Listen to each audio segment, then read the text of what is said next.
टुनटुनी ससुराल में बहुत से सपने सजा कर आई थी। सोचा था बंटी की नौकरी है, अच्छा घर है, जो तंगी मायके में देखी है वो ससुराल में नहीं मिलेगी। छोटा परिवार है, बंटी की 2 बहनें और माँ है, पिताजी थे नहीं, ससुराल में राज करूंगी। कुछ दिन बहुत अच्छे बीते, मगर एक दिन पता चला कि बंटी की नौकरी छूट गई। सारे सपने हवा हो गए। अब हम क्या करें बंटी, कहाँ से खर्चा चलेगा? अभी तुम्हारी 2 जवान बहनें भी कुंवारी हैं, उनकी भी शादी करनी पड़ेगी, कैसे होगा सब? क्या करूं टुनटुनी, कंपनी घाटे में चल रही थी इसलिए बंद हो गई, पर तुम चिंता मत करो, सब ठीक हो जाएगा।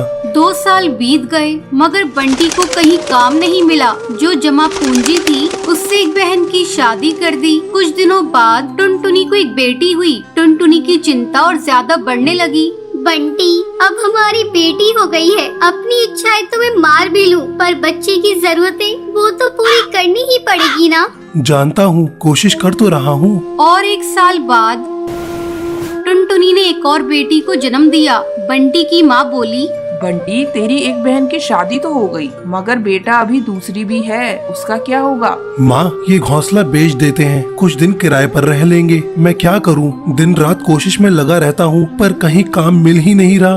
बंटी, बहनों के लिए आप मकान बेच रहे हो, हमारी भी 2 बेटियां हो गई है, उनके लिए क्या बेचोगे? टुनटुनी, मैं पढ़ा लिखा हूँ, तुम क्या सोचती हो कि मैं अब ठेला लगाऊंगा? ये मुझसे नहीं होगा। टुनटुनी रोने लगी और बोली,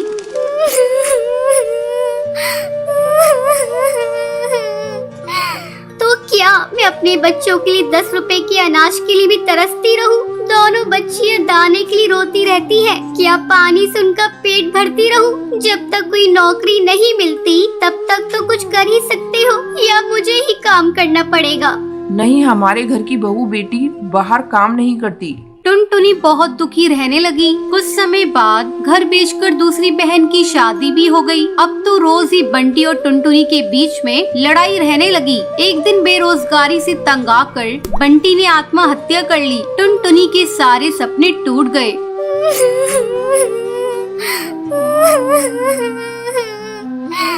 मैं बिल्कुल अकेली हो गई हूँ। अब जिम्मेदारी टुनटुनी के सर पर थी। बूढ़ी सास, अपनी 2 बेटियां और घोंसले का किराया। कुछ आसपास के पक्षी गरीब समझकर बच्चियों को पुराने कपड़े और खाना देकर मदद कर दिया करते थे। टुनटुनी अपनी सास से बोली, माँ, 2 महीने गुजर गए, जो घर का पैसा बचा था वो सब खर्च हो गया। अब मुझे ही कोई काम करना पड़ेगा। जिस गरीबी में हमारे दिन कट रहे हैं, मैं नहीं चाहती कि मेरी बच्चियाँ भी गरीबी में दिन गुजारे। मगर तू करेगी क्या बहू? अपना कुछ काम करने के लिए पैसे भी तो चाहिए।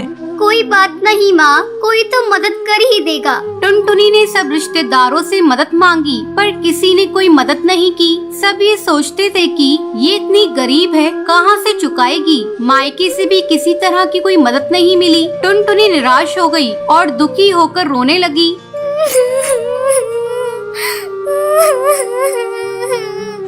मैं अपने बच्चों को भूखा नहीं मरने दूंगी, कुछ ना कुछ करूंगी, पर इतने पैसों में क्या काम करूं? एक दिन उसे उसके ही जंगल का एक चिड़ा गोलू मिला। वो टुनटुनी की शादी से पहले टुनटुनी को बहुत पसंद करता था, लेकिन उससे कभी कुछ कह नहीं पाया था। अरे टुनटुनी, कैसी हो तुम? और यहाँ कैसे? और ये क्या हाल बना रखा है तुमने अपना?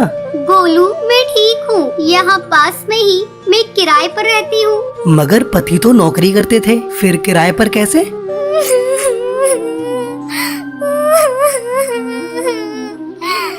मेरे पति नहीं है, नौकरी छूट गई, घर बिक गया, बहुत गरीबी में दिन गुजार रही हूँ, कोई काम भी नहीं कर पा रही हूँ। मेरे पास केवल 1000 रुपए है, उसमें मुझे घर का खर्चा भी चलाना है और किराया भी देना है। मेरी सास बुजुर्ग है और मेरी 2 बेटियाँ भी है, कोई सहारा नहीं है, सबने साथ छोड़ दिया। कैसे कर पाऊंगी इतने कम पैसों में कोई काम? इतनी चिंता मत करो टुनटुनी, तुम चलो मेरे साथ। गोलू उसे चूड़ियों की थोक रेट वाली दुकान पर ले गया। ये मेरी ही दुकान है टुनटुनी।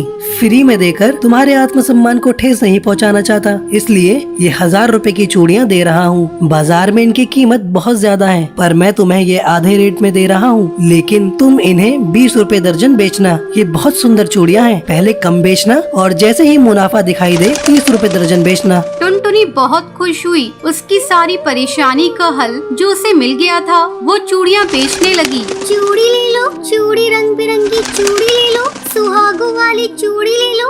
वो डाल डाल जाकर चूड़ियाँ बेचती और बीच बीच में आकर अपनी बेटियों को भी देख लेती। आसपास के पक्षी उसे गरीब समझकर मोल भाव भी नहीं करते। सबको उसकी चूड़ियाँ पसंद आने लगी और उसकी खूब बिक्री होने लगी। चूड़ियाँ तो टुनटुनी के पास ही सुंदर होती हैं, उसी से खरीदेंगे। तीज त्योहार पर और शादियों में चूड़ी पहनाने के लिए उसे ही बुलाया जाता था, जिसमें उसकी कमाई अच्छी हो जाती थी। इस तरह 1 साल गुजर गया। टुनटुनी के अच्छे दिन आने लगे। टुनटुनी गोलू से बोली, गोलू, तुम्हारा बहुत बहुत धन्यवाद। तुम्हारी वजह से मैं आज अपनी गृहस्थी चला रही हूँ, नहीं तो भूखे मरने की नौबत आ गई थी। ये तो तुम्हारी मेहनत है टुनटुनी, मैंने कुछ नहीं किया। जितनी मेहनत करोगी उतना ही अच्छा फल मिलेगा। इसलिए कहते हैं मेहनत करने वालों की कभी हार नहीं होती।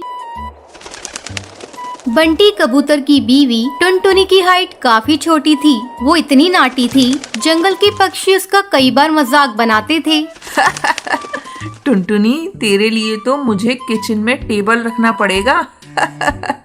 माँ जी, इतनी भी नाटी नहीं हूँ मैं। और हाँ, हील्स पहनकर तो आपकी जितनी आ जाती हूँ। अरे, तेरे पापा ने महंगी मोटर का लालच दे दिया, वरना तो मेरे बेटे के लिए ये लंबी लंबी चिड़ियों की लाइनें लगी थी। क्या बताऊं तुझे, कटरीना फेल थी उनके सामने। पर माँ जी, आपका बेटा भी कौन सा हाइट में अभिषेक बच्चन है जो कटरीना मिल जाती। वैसे भी मेरी और इनकी जोड़ी तो राम सीता की जोड़ी है, राम सीता की। एक दिन सभी खाना खा रहे होते हैं। माँ, दाल बहुत अच्छी बनी है, जरा और देना। रुको जी, मैं लेकर आती हूँ, किचन में है। वैसे भी मैं खड़ी ही हूँ। ये सुनकर सास हंसने लगती है। तुम खड़ी हो या बैठी, एक ही बात है। बस कीजिए जी, अभी हील्स नहीं पहनी है मैंने। वैसे भी हील्स पहनती हूँ तो आपके बराबर लगती हूँ। एक दिन टुनटुनी सब्जी लेने बाहर निकलती है तो पड़ोसन कहती है, देखो देखो कितनी नाटी है। रंग तो दिखने में ठीक ठाक था, हाइट भी ठीक ठाक थी, फिर क्या जरूरत थी ऐसी नाटी बहू लाने की। दहेज बहन, दहेज। अंधे हो गए थे पैसों के पीछे, अब करे जग हंसाई। दोनों की बात टुनटुनी सुन लेती है और उसे बहुत गुस्सा आ जाता है। आंटी जी, एक बात बताओ, मेरे पापा के पास पैसे हैं, उनको अच्छी लड़की की तलाश थी, ये पसंद आए और शादी हो गई। इसमें मेरा क्या कसूर, ये जो आप लोग मुझे सुना रही हैं? अरे नहीं नहीं टुनटुनी, हम तो तेरी सास की बात कर रही थी। कितनी लालची औरत है। देखिए, वो लालची नहीं है, पर उनके कुछ शौक है जो वो अपने बेटे से पूरा करवाना चाहती है। और देखा जाए तो उसमें उनकी गलती भी क्या है भला। और इन्होंने मुझसे शादी की है तो जरूर कुछ न कुछ अच्छाई नजर आई ही होगी ना। और अब ना मैं आपकी बहू हूँ और ना ही आपके रिश्तेदारों को मुझसे मिलना है। फिर ये बात समझ नहीं आई कि आप इतना परेशान क्यों हो रही हैं। ये बोलकर टुनटुनी वहाँ से निकल जाती है। टुनटुनी, चलो जल्दी से तैयार हो जाओ, हम लोगों को पार्टी में जाना है। टुनटुनी तैयार होकर पार्टी में जाती है, जहाँ बंटी का दोस्त उससे कहता है, अरे बंटी, तू कितना लकी है यार। तेरी बीवी की हाइट इतनी कम है कि तुझे बच्चे की जरूरत ही नहीं, भाभी बच्चे ऐसी हैं। और बंटी, अगर मेरी बीवी की हाइट इतनी कम हो तो मैं घर से बाहर निकलूं ही नहीं। कहीं फुदक के कहीं चली गई तो लेने के देने पड़ जाएंगे। सभी टुनटुनी पर हंसने लगते हैं। तभी पार्टी की जगह पर आग लग जाती है। अरे भागो यहाँ से, जल्दी भागो।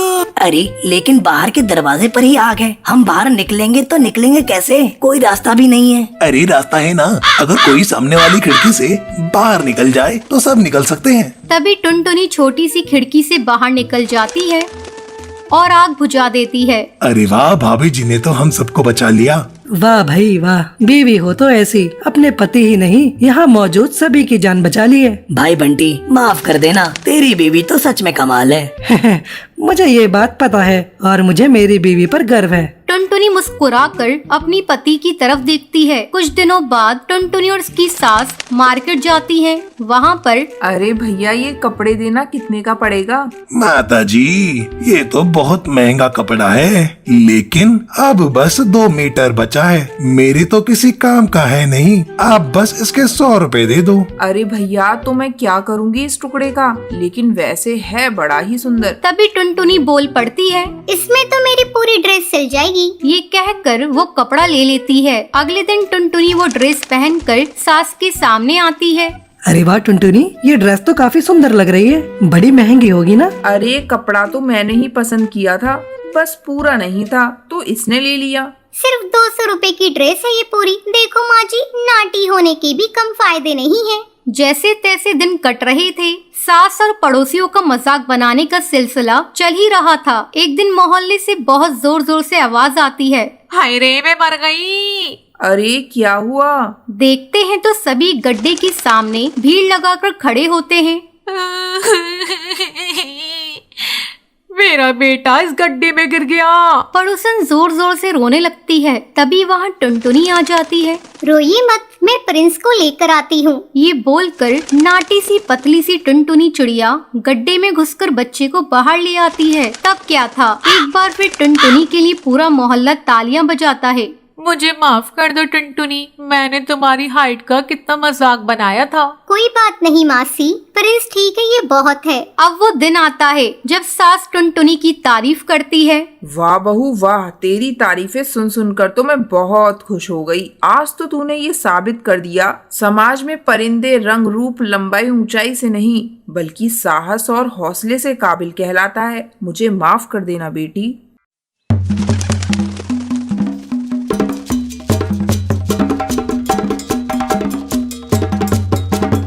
बहुत समय पहले की बात है। चंपकवन जंगल में भूरी नाम की चिड़िया रहा करती थी। उसके माँ बाप उससे बहुत नफरत किया करते थे क्योंकि वो काली थी। एक सुबह, भूरी, तू मेरे सामने सुबह सुबह मत आया कर, बिल्कुल चुड़ैल लगती है।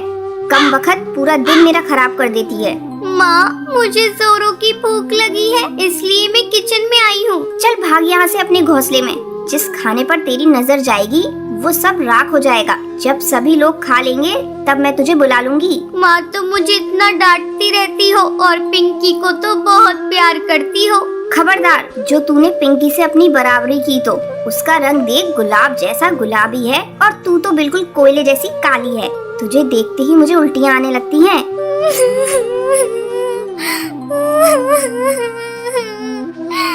अपनी माँ की कड़वी बातें सुनकर भूरी रोती रोती अपने घोंसले में चली जाती है। जब सभी परिवार के पक्षी खाना खा लेते हैं तब उसकी माँ उसे बुलाती है। अरे करमजली, आकर खा ले और उसके बाद सारे बर्तन धो देना। ठीक है माँ। जब भूरी खाना खाने आती है,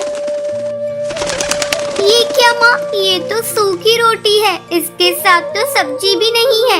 यही बचा है खाने को, तुझे खाना है तो खा, नहीं तो भूखी मर। किसी तरह भूरी सूखी रोटी खाती है। एक दिन भूरी के पिता जंगल में काम पर जा रहे होते हैं। तब भूरी आकर अपने पिता से कहती है, पापा, मेरी सैंडल टूट गई है, मेरे लिए नई सैंडल ला दो ना। अरे भाग्यवान, कहाँ हो तुम? जल्दी हटाओ इस काली लड़की को मेरे आंखों के सामने से। सुबह सुबह इसका चेहरा देख लिया, अब पता नहीं मेरा आज का दिन कैसा गुजरेगा। अरे करमजली, तुझे कितनी बार कहा सुबह सुबह अपने घोंसले से मत निकला कर, लेकिन तू है कि मानती ही नहीं।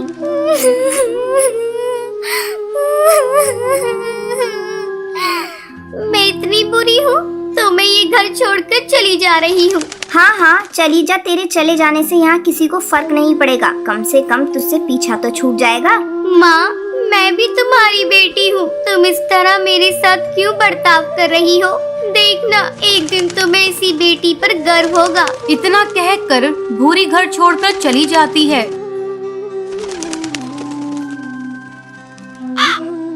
भूरी भटकती भटकती पास के एक जंगल में पहुंचती है। धूप के कारण उसके नंगे पैर में छाले पड़ जाते हैं।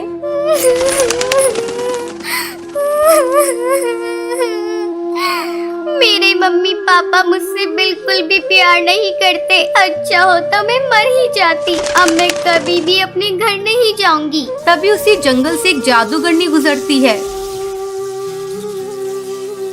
जब वो भूरी को जंगल में अकेली देखती है तो वो उससे पूछती है, बेटी, तुम इस घने जंगल में बैठी क्यों रो रही हो? मुझे बताओ तुम्हें क्या तकलीफ है, शायद मैं तुम्हारी मदद कर सकूं।